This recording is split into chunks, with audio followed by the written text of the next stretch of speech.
Hello guys, welcome to Pakistani real reaction. तो कैसे हैं आप सब? उम्मीद है आप सब बढ़िया होंगे, मजे में होंगे और खुश भी होंगे। मेरा नाम है मुदस्सिर। मैं हूं बशीर। सो गाइस, वीडियो का टाइटल है तुर्की के विनाश के लिए भारत करने जा रहा सबसे खतरनाक मिसाइल प्रनाश का टेस्ट। तो भाई साहब, ऐसा मुझे लग रहा है पाकिस्तान से ज्यादा तो एक तरफ इस टाइम भारत गुस्से में है तुर्की के ऊपर। कोई उसके लिए स्पेशली तुर्की के विनाश के लिए मिसाइल करने जा रहा है। वाह यार, अभी तक तो पाकिस्तान चाइना के लिए बनाता था ना, तुर्की के लिए स्पेशल बना रहा है। तो आप सोचो, उसको बर्बाद विनाश उसके लिए। भाई आप गेम चेक करो। विनाश और प्रनाश भाई वही चीज है। भाई साहब, ये ऐसा लग रहा है फुल एंग्री मूड में है तुर्की, और तुर्की ने गलत देश से पंगा ले लिया। सीधी सी मैं बात बोलूंगा। पहले देखते हैं हिंदी नॉलेज शो का वीडियो। इनकी वीडियो का लिंक मिल जाएगा डिस्क्रिप्शन में। तो स्टार्ट। आप मेरा यकीन मानिए, तुर्की ने भारत को बहुत हल्के में ले लिया। उन्हें लग रहा था कि हम नाटो के सदस्य देश हैं, हम पर तो अटैक करना असंभव है, जो मर्जी हम कर लेंगे, भारत हमारा कुछ नहीं बिगाड़ पाएगा। लेकिन भारत ने जो शानदार चाल चली है ना, ये देखकर एक बार को आपका भी माथा घूम जाएगा। दरअसल जब तुर्की ने ऑपरेशन सिंदूर में खुलेआम ये कह दिया कि हम पाकिस्तान के साथ हर सिचुएशन में साथ खड़े हैं, चाहे जो भी हो जाए, वो तो हमारा ब्रदर नेशन है, यानी कि भाई की तरह है। भारत के खिलाफ पाकिस्तान को जो भी मदद चाहिए, पैसे की, हथियार की, डिप्लोमेटिक सपोर्ट की, हर लेवल पर हम मदद करेंगे। तो ये तुर्की के राष्ट्रपति का बयान पाकिस्तान के समर्थन में कम, भारत से दुश्मनी का ऐलान ज्यादा लग रहा था। खैर, उन्होंने दुश्मनी कर तो ली, लेकिन भारत को हल्के में बहुत लिया। लेकिन भारत ने जिस शातिर चाल को चलकर तुर्की को फंसाकर मारा है ना, एक बार को वो आपका भी दिल जीत लेगा। कैसे, मैं आपको बताता हूं। दरअसल रिपोर्ट निकलकर सामने ये आई है, बहुत ही जल्द भारत एक बहुत ही ज्यादा खतरनाक मिसाइल का टेस्ट करने जा रहा है, और इस मिसाइल का नाम है प्रनाश मिसाइल। ये एक शॉर्ट रेंज लेकिन टैक्टिकल बैलिस्टिक मिसाइल है। एक तरीके से आप ऐसा मानकर चलिए कि इस प्रनाश का निर्माण तुर्की जैसे देशों के नाश के लिए ही हो रहा है। वो कैसे? दरअसल ये टैक्टिकल मिसाइल तो है ही, लेकिन इसकी रेंज जानबूझकर भारत ने 200 किलोमीटर रखी है, क्योंकि MTCR के कानून के तहत जो देश MTCR का सदस्य नहीं है, उसे किसी भी सूरत में ऐसी मिसाइल आप नहीं भेज सकते जिसकी रेंज 200 किलोमीटर से ज्यादा हो, वरना आप पर इंटरनेशनल सैंक्शंस लग सकते हैं। इसीलिए भारत ने प्रनाश मिसाइल बनाई है। अब आप कहोगे कि इससे तुर्की का नाश कैसे? तुर्की तो भारत से हजारों किलोमीटर दूर है, उसे तबाह करने के लिए अग्नि 5 मिसाइल चाहिए होगी, तो नहीं। यहीं पर भारत ने चाल चली। दरअसल भारत को पता था कि तुर्की से सीधी लड़ाई नहीं लड़ी जा सकती। क्यों? तुर्की नाटो का सदस्य देश है। तुर्की पर एक अटैक मतलब आपने दुश्मनी मोल ले ली है पूरे यूरोप से, अमेरिका से, कनाडा से। सब के सब तुर्की को बचाने आएंगे, क्योंकि ये लोग नाटो के सदस्य हैं। एक पर अटैक मतलब सब पर अटैक माना जाएगा। इसीलिए भारत ने यहाँ पर ऐसे देशों को ढूंढा जो कि नाटो के सदस्य हों, क्योंकि ऐसे देश ही तुर्की से टक्कर ले सकते थे, और भारत को आसानी से मिल गए। ये आप खुद सोचिए कि तुर्की जैसा देश हजारों किलोमीटर दूर भारत से जब दुश्मनी ले सकता है, जिसका कोई रिश्ता नाता नहीं है, कोई ऐतिहासिक संबंध नहीं है, उससे दुश्मनी मोल ले सकता है, तो अपने पड़ोसियों से कितनी दुश्मनी रखता होगा।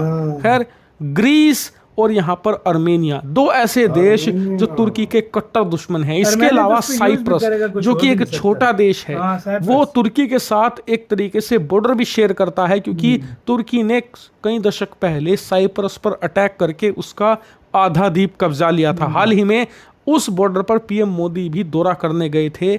वहीं इस देश को भी हम प्रनाश मिसाइल बेचेंगे। जी हाँ, ग्रीस, इसके अलावा साइप्रस, इसके अलावा अर्मेनिया। खासकर की बात करें ग्रीस की, जो एक नाटो देश है, के तो तुर्की के साथ युद्ध भी कई हो चुके हैं, और हाल ही में कॉन्फ्लिक्ट भी हुए हैं, और उसके पास ऐसी सेना मौजूद है ऑलरेडी जिससे वो तुर्की को टक्कर दे सके। लेकिन उसके पास एक चीज नहीं है, मिसाइलों की ताकत, और वो भारत से लेना चाहता है। वो भारत से ब्रह्मोस मिसाइल खरीदना चाहता है, प्रनाश मिसाइल खरीदना चाहता है, ताकि अगली बार कॉन्फ्लिक्ट हो वो इतनी मिसाइल मारे तुर्की की राजधानी इस्तांबुल पर कि तुर्की के घोड़े खोल कर रख दे। इसीलिए ग्रीस को आर्म करेगा भारत इस प्रनाश मिसाइल से। इसके अलावा एक और देश साइप्रस को यहाँ पर दी जाएगी ये बैलिस्टिक मिसाइलें, और आर्मेनिया तो ऑब्वियसली खरीदने ही वाला है। वो तो भारत के हथियार बहुत पहले से खरीद रहा है, वो भी खरीदेगा। यानी कि देखा जाए तो जो तुर्की के चारों तरफ उसके पड़ोसी देश हैं, भारत सबको बैलिस्टिक मिसाइलों से आर्म करने जा रहा है। यानी कि जो तुर्की भारत से दुश्मनी मोल ले रहा था, भारत उसे उसी के बॉर्डर पर उलझा कर रख देगा। देखिए, इससे सबसे बड़ा सबक तुर्की को यह मिलेगा कि हमने ऑपरेशन सिंदूर में पाकिस्तान का साथ दिया था, तो भारत ने बैलिस्टिक मिसाइलें हमारे बॉर्डर पर खड़ी करवा दी। अगली बार साथ देंगे तो पता नहीं क्या दे देगा हमारे दुश्मनों को, इसीलिए वो भी 10 बार सोचेंगे पाकिस्तान का साथ देने से पहले।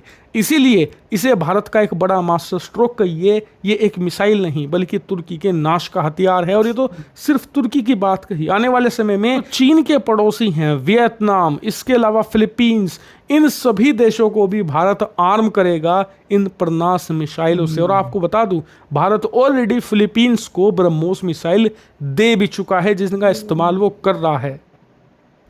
भाई मतलब वही है कि तुर्की समझता था मैं नेटो में ये हूँ, मैं जहाँ भारत मुझसे दूर है, मैं भारत को जो कुछ कर लूँ, क्या ज्यादा से ज्यादा 1-2 बयान दे देगा, हाँ। क्या ज्यादा से ज्यादा मेरा कर लेगा भारत। लेकिन उसको ये नहीं पता था ये गलत देश से पंगा ले लिया। अभी गलत देश की बातें चल रही हैं, अभी नया मिसाइल चल रहा है, स्पेशली बनाया ही तुर्की के लिए जा रहा है। 200 किलोमीटर की रेंज का तो इसी रेंज में शायद 300 किलोमीटर, शायद 300 दुनिया को बता रहे, 200 जो किलोमीटर रेंज है ना, साइप्रस की भी उस रेंज में आता है, तुर्की, ग्रीस की भी आता है, आर्मेनिया की भी आता है। मतलब 200 किलोमीटर कितने करीब है वो देश, बहुत करीब, जिस तरह इंडिया और से पाकिस्तान जुड़े हुए सारा रेंजो में आते हैं। मैं वही कह रहा हूँ, अगर इंडिया 300 किलोमीटर भी रेंज कर देना तो इंडिया का 200 है, तो दुनिया को क्या करना है। जिस तरह अग्नि 5 की रेंज 5000 दुनिया को बताइए है, लेकिन है 8000। सही बात है। और स्पेशली भाई ये तुर्की के लिए बनाया, बिल्कुल स्पेशली। वाकई यार तुर्की सोचेगा, अगर मैंने एक दफा पाकिस्तान की हेल्प की है तो बैलिस्टिक मिसाइल क्या कुछ दे रहा है, तो अगर मैंने दूसरी दफा की तो ये तो आगे खोल देगा भाई। इसीलिए कहते हैं मतलब भारत एक छोटा मोटा देश नहीं है। भारत से मतलब कि तुम भारत से पंगा ले लोगे और तुम बच जाओगे। भारत आने वाली महाशक्ति है। आज तक तुर्की के दूसरे देशों के साथ रिलेशन ऐसे थे कि उसको कोई वेपन नहीं देता था। सही बात है। रशिया तक नहीं देता था, ना आर्मेनिया को दिया ना और किसी को दिया है।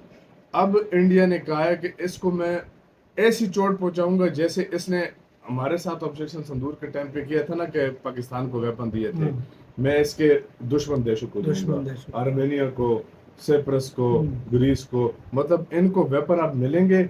इंडिया का भी फायदा है और इंडिया जो है ना तुर्की को उसके औकात में रहेगा। भाई ये करना पड़ेगा। हाँ। अभी तो देखो चाइना के लिए भारत अलग प्लान बना रहा है। जितने भी भारत के दुश्मन है, जो उन्होंने पंगा लिया, अजरबैजान ने लिया था, आर्मेनिया को तो डायरेक्ट अजरबैजान के साथ। तो मतलब भारत ऐसा गेम कर रहा है जो किसी ने ये तुर्की, ये साइप्रस, ग्रीस, इनकी विजिट ऐसे नहीं किया भारत ने, कुछ सोच समझ के किया। आपकी क्या राय बताना, अपना बहुत ज्यादा ख्याल रखना तो है।